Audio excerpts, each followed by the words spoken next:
What up, YouTube? Welcome back to my channel, Desert Warrior. Got a update. All this motorcycle footage I want to get out, but I'm really shit at video editing too. Life has been so busy. The wife and I have made the decision to move our family to Florida in the upcoming year. So that's been super hectic and super stressful and mind-bending trying to wrap our head around a huge move like that. It's a big undertaking. Anyway, I had a EDC update and wanted to do some semi-long-term product reviews, just to give you guys an idea of what I'm carrying and what I like and why I've picked it. So here we go. Now all these, keep in mind, have been carried for about 2 years with the exception of the shield, which is a new purchase to me. But I'll start here with the belt. This is a Zax leather. I think he's out of like Utah or Idaho, something like that. But this is a really nice, thick, double thick gun belt. And they are made to order. They are custom. You pick color, width, length, hole pattern, hardware. The hardware is really nice. Chicago screws. Haven't had anything come loose or come out. None of the stitching has pulled out or worn. Just a really good quality belt. It's been super comfortable, super easy to carry with. I carry appendix, but the belt's just been fantastic. It's held up really well. Just a good quality belt. I don't recall the cost. It was actually a present from one of my dear friends, who knew I'd been looking at them and went ahead and ordered it for me. So thank you, Mikey. So I can't tell you for sure the cost. Again, it's also been about 2 years, but I want to say it was around the $100 mark. The rest of the stuff, summertime. I bought this, a couple months back before it cooled off here in northern Nevada. It's a Shield 2.0, and it's got some marring already. Not sure how I feel about this one yet, but the holster is kind of more where I was going.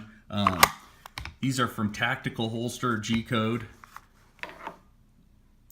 They're fuzzy lined Kydex, and they are amazing. I have them for my shield, for a couple Glocks, and then for my normal EDC pistol, which is an H&K P2000, chambered in.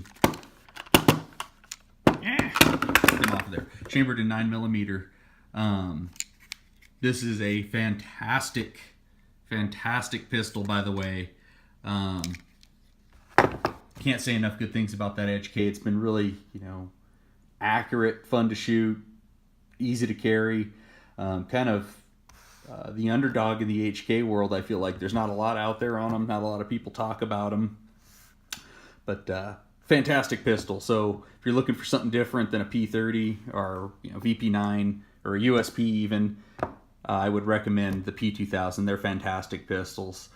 But I've been rocking this, also G-Code holster, for about 2 years with that handgun, and it's held up well. You're starting to see a little bit, a little bit of wear on the fuzz, but still super comfortable, well built, thick, heavy duty Kydex. Fantastic holsters.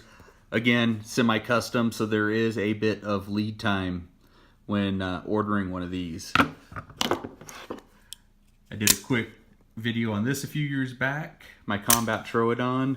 I don't really use it for much, but I carry it, and it's starting to get some little nicks and dings in the finish, but I don't mind honest wear. But yeah, don't use it for hardly anything, but I generally have it with me, and it's still a good knife. I still enjoy it. It's still fun to play with. The spring is still super tight, quality made. Another one is the Leatherman Juice. This thing I use almost daily. It comes in handy for so many things. I tried for a while carrying around a full-size multi-tool, and I found it to be cumbersome and hard to do. Didn't like doing it. So I got one of these, and I find it has the stuff you really kind of need, the screwdrivers and the scissors and whatnot. So, little blade on it, which I find is the blade I end up using to cut most things, not my nice expensive knife. This comes with me, I'd say about 80% of the time, and this is an ASP. It's one of their new smaller, lightweight batons. I found my full size was, again, hard to carry.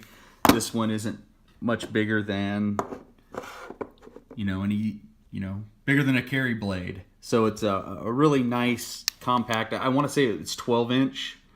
I could be wrong on that, but I want to say it's a 12-inch baton. But this has been super handy too. It's just a nice little thing to have around to have, and some states allow and some states don't. So check your local laws, but always nice to have options. And the last one, almost last one, is Olight SR30 Baton 2. It's been a good flashlight. Again, some finish wear nicks and dings, but the base is magnetic, which is kind of handy if you're doing something under the hood of your car. Carries nice, buries down deep enough. I prefer things to carry almost hilt, all the way down to the hilt, but, got to take what you can get sometimes. But for, I'd say, an affordable flashlight, I want to say it was around the $100 mark. It's been a super, super good flashlight. I haven't had any issues with it. Holds a charge like you wouldn't believe. I've only had to charge a couple times. It's got multiple, I think 5 brightness settings and strobe.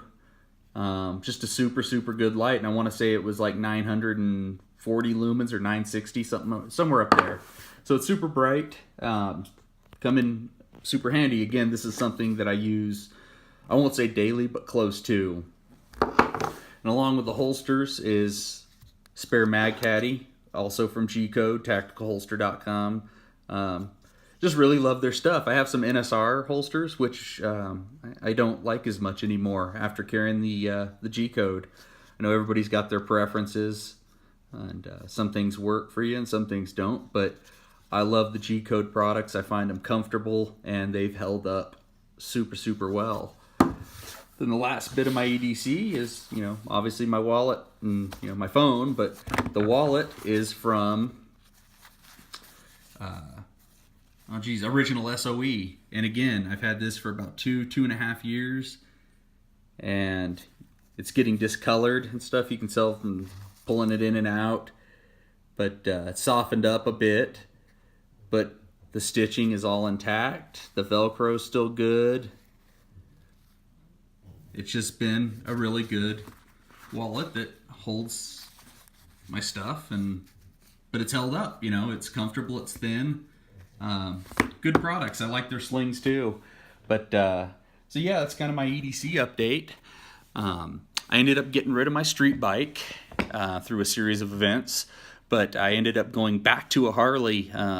Wish I could have gotten a Street Glide again, but I ended up with a Dyna Street Bob 17, last of the Dynas.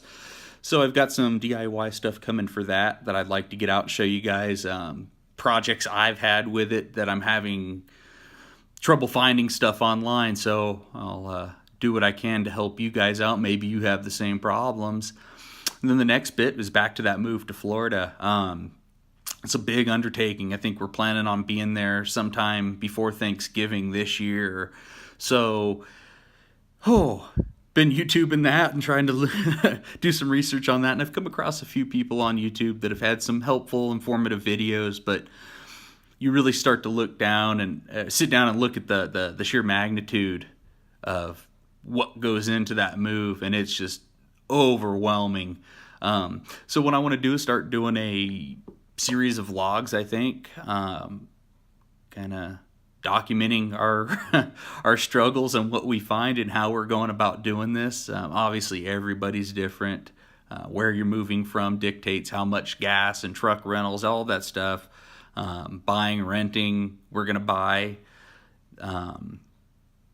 So yeah, I want to do a series of videos kind of documenting that, and hopefully I can help other people make the move. I finally got off my ass and said, you know what, life's too short. I'm tired of the winters here in northern Nevada. I'm tired of the cold, and I'm tired of California moving in.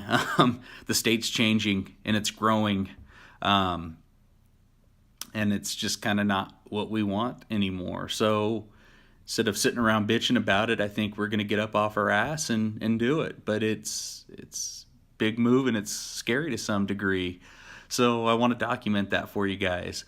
I do have some motorcycling footage through Tahoe and Truckee and places like that I do want to get out. I have a ton of footage. I'm just horrible at video editing.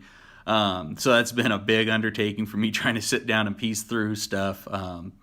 It may come, may not. I don't know. I'd like to get some of it out for you guys, and then also like to do some more once I get out to Florida. It's a big world that I haven't spent any time riding through, so I'd like to share it. Anyway, if you have questions about any of the gear I have, I'd love to answer them, help you out. Again, just fantastic products. You get what you pay for, kind of a thing. Yeah, and I'll see you guys on the next one.